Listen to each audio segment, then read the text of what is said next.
இப்ப அங்க மேல் உலகத்துல மாலியவான் புஷ்பத்தந்தன்கிற 2 பேர் அவங்களுக்குள்ள சண்டை. நான் தான் பெரிய சிவப்பணி பண்றேன், நான் தான் பெரிய சிவப்பணி பண்றேன், இவங்களுக்குள்ள சண்டை. 2 பேரும் பூமியில வந்து விழுந்தாங்க. ஒருத்தர் யானையாக மாறினார், ஒருத்தர் சிலந்தியாக மாறினார். இப்ப இந்த யானை வந்து பூசை பண்ணிச்சு, ரொம்ப பக்தியோட, அது நல்ல பக்தியோட பூசை பண்ணுது. இது இப்ப பூஜை பண்ணிட்டு இருக்க இன்னொருத்தருக்கான் பாருங்க, அவன் சிலந்தியா வந்து விழுந்தான். அந்த சிலந்தி என்ன பண்ணுது, அது வந்து பூஜை பண்ணுது. யானை என்ன பண்ணுது, தினந்தோறும் தன்னுடைய தும்பிக்கையில தண்ணி மூண்டுட்டு வந்து இந்த சிவலிங்கத்து மேல அபிஷேகம் பண்ணி பூ பறிச்சுட்டு வந்து சிவலிங்கத்து மேல வச்சு பூஜை பண்ணிட்டு அந்த யானை போயிடுது. சிலந்தி வருது, அதுவும் சிவகணம் தானே, அதுவும் பார்க்குது நான் சிவ பூஜை பண்றேன் அப்படின்னு. அது என்ன ஐடியா பண்ணிச்சாமா, சிவபெருமான் வெறும் காட்டில் உட்கார்ந்து இருக்கிறார், அவருக்கு மேல ஒரு பந்தல் போட்டா பரவாயில்லையே, நாம கோயில் கட்டலாமே நினைச்சு அந்த சிலந்தி என்ன பண்ணுது, மேல ஒரு பந்தல் போடுதுங்க. தன்னுடைய நூல் இலையாலே பந்தல் போடுது. இப்ப சிலந்தி நம்ம வீட்டுல நூல் இலையால் பந்தல் போட்டா அதுக்கு என்ன பேரு, ஒட்டடைன்னு பேரு. இந்த யானை தான் நினைச்சது, இந்த சிலந்தி வந்து ஒட்டரை கட்டிட்டு போயிடுது. ஆனா சிலந்தியோட பார்வையில் அது என்னது, பந்தல். நல்லா புரிஞ்சுங்க, சிலந்தி நான் சிவபெருமானுக்கு பந்தல் போடுறேன்னு போட்டுச்சு. யானை என்ன நினைச்சது, இது வந்து தொந்தரவு பண்ணுதே, ஒட்டடை கட்டிக்கிட்டே இருக்குது அப்படின்னு அதை கழிச்சு விட்டுச்சு. மறுநாள் சிலந்தி வந்துச்சு, நேற்று கட்டின சிலந்தி யாரா அதுக்குள்ள அழிச்சா அப்படின்னு அது திரும்ப பந்தல் போடுது. இப்படியே ஒரு வாரம் நடக்குது. ஒரு நாள் 2 பேருக்கு கோவம் வந்துருச்சு. யார் இதை பண்றான்னு கண்டுபிடிக்கணும்னு யானை நினைச்சது, யார் இதை கலைக்கிறான்னு தெரிஞ்சுக்கணும்னு சிலந்தி நினைச்சது. 2 ஒரே டைம்ல வந்துச்சு பாருங்க, கண்டுபிடிச்சிருச்சிங்க. ஒண்ணுக்கு சண்டை. பாருங்க எவ்வளோ பெரிய உருவம் யானை, இதுலோண்டு சிலந்தி. நாம சீமாத்த எப்படினாலும் அது விழுந்து செத்து போயிடுது. ஆனா அது சிலந்தி என்ன பண்ணிச்சு, ஆத்திரம், நான் கலைக்கிறதையெல்லாம் இந்த யானை புடுங்குதே அப்படின்னு சொல்லிட்டு சல்லுன்னு பூந்து யானையோட தும்பிக்கையில போய் பூந்துக்குச்சு. அந்த தும்பிக்கையில பூந்தது, இப்ப நம்ம மூக்கில் ஏதாவது இந்த கொசு போச்சுன்னா என்ன பண்ணும் அப்படிமா பாருங்க, அந்த மாதிரி அது ஆன உடனே அந்த யானை என்ன பண்ணிச்சு, அந்த வலி தாங்காம தொப்புன்னு இந்த தும்பிக்கையை போட்டு நிலத்துல அடிச்சது. அப்படி வேகமா அடிச்ச உடனே யானை வந்து செத்து போச்சு. இப்போ அந்த யானை வந்து ஒரு பைப் மாதிரி தானே, அதுக்குள்ள தானே சிலந்தி இருக்குது. அப்படி அடிச்ச போது என்ன ஆகி போச்சு, உள்ளுக்குள்ள சிலந்தியும் செத்து போச்சு.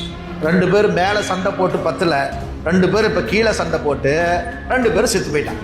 சாமி என்ன பண்ணார், நல்லா கவனிங்க, இறைவனுடைய நீதி ரொம்ப நுட்பமா இருக்கும். இங்க ஒம்பு சண்டைக்கு வந்தது யாருன்னு கேட்டீங்கன்னா சிலந்தி. யானை சிவனேன்னு தான் பண்ணிட்டு இருந்தது, இந்த சிலந்தி தான் யானையோடைய வாய்க்குள்ள போச்சு, அந்த தும்பிக்கைக்குள்ள போச்சு. அதனால சாமி என்ன பண்ணாராம்மா, யானைக்கு முத்தி கொடுத்துட்டாராம். இப்ப யானைக்கு முத்தி கொடுத்தாச்சு, 2 பேர்ல ஒருத்தருக்கு முத்தி கொடுத்தாச்சு, இன்னொருத்தர் பாக்கி, சிலந்தி பாக்கி. சாமி பார்த்தாராம்மா, உனக்கு என்னப்பா, எனக்கு பந்தல் போட்டு கோயில் கட்டணும்னு ஆசை, சரி நீ இதே நாட்டில் அடுத்த பிறவி மகாராஜாவாக பிறப்பாயின்னு சொல்லிட்டு இந்த சிலந்திக்கு மறுபிறவி கொடுத்தார். நீ மீண்டும் பிறப்பாயாக அப்படின்னு சொன்னார்.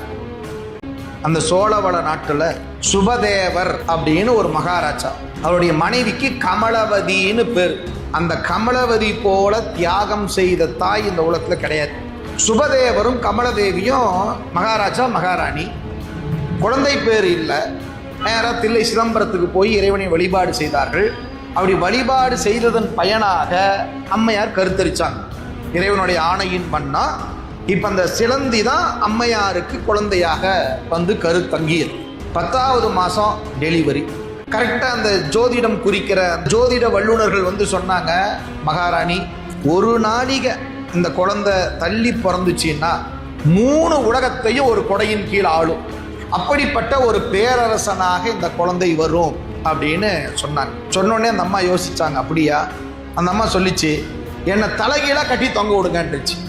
நல்லா யோசிங்க, கருவுற்ற தாய் 10 மாசத்துல எப்படி இருப்பா, வயிறு தள்ளிக்கிட்டு நிக்க நடக்க உட்கார கூட முடியாம படுவேதனை அனுபவிப்பா ஒரு தாய் என்பவள். இப்ப அந்த அம்மா அப்படி இருக்கிற சூழ்நிலையில் என்ன பண்ணா, என்னை கட்டி தலைகீழா தொங்க விடுங்க அப்படின்னு சொல்லிட்டா. ஒரு நாளிகை நேரம் அந்த அம்மா தலைகீழாக தொங்க விடப்பட்டார். இது வலி. இந்த வலியில அந்த அம்மா தலைகீழாக தன்னை கட்ட தொங்க விட்டு அந்த ஒரு நாளிகை கழிச்ச உடனே கீழே இறக்குனாங்க. கீழே இறக்குன உடனே அந்த குழந்தை வந்து வெளியே விழுவுது.